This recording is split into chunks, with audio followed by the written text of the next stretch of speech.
zay ny tino mitondratsika makany amin'ny lafiny toe-karena na dia azo ambara fa noverina amin'loany aza ny asa sanina eo anivon'ny orinasa sidema etsy Soanerano dia mbola maro hatrany ireo olana sanina zany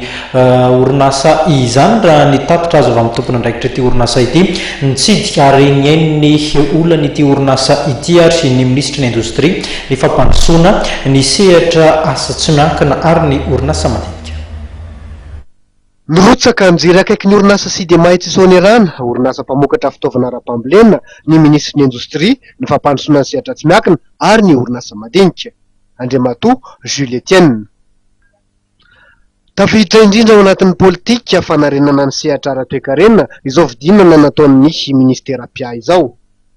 Tenika tamborony moa nanomboka anazy na voatonga amin'ity ministère de l'industrie sy ny développement du secteur privé sy ny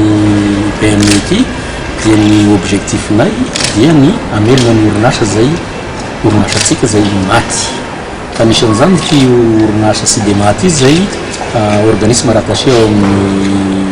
ministère de l'industrie. Nandritra ny 7 taona tokoa nanomboka tamin'ny taona 2000 dia nisedra olana ka voaterina ato ny asa tao anivon'ny orinasa sidema. Mba ahazoana mampiena ny vidina fitaovana any amin'ny tantsaha satria mila an'izany tsika tadidy tsara fa eto mety misy tsy faly mety misy faly tsy manino fa eto amintsika ny banque primaire zany tsy mikasika amin'ny resaka agriculture be loatra olo resika ny IMF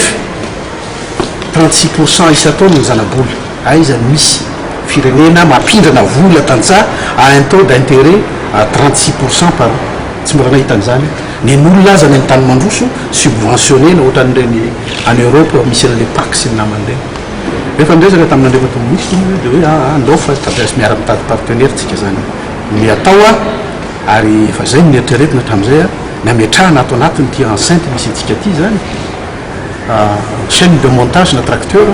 motoculteur décortiqueur sy zay machine madinidiny ny antony anaovana an'izany dia mba importer ohatra ny kit zany le matériel avy any dia monter eto dia amidy amin'ny vidiny mirary. Ankehitriny dia efa niverina tsikelikely ny asa ao anivon'ny sidema, porofon'izany ny famokarana charrue, sarcleuse sy ny fitaovana maro samihafa tsy voatanisa. Mieritreritra ny hamokatra fitaovam-pambolena vaventy toy ny tracteur ihany koa ny sidema ka ny antso ministera PIA hanamora ny fepetra ara-panjakana mikasika izany. Resy lahatra ny tare jeneraly ny sidema fa mandray anjara betsaka amin'ny fampandrosoana ny fampiroboroboana ny famokarana fitaovam-pambolena satria ny 80% ny malagasy dia saika mpamboly avokoa.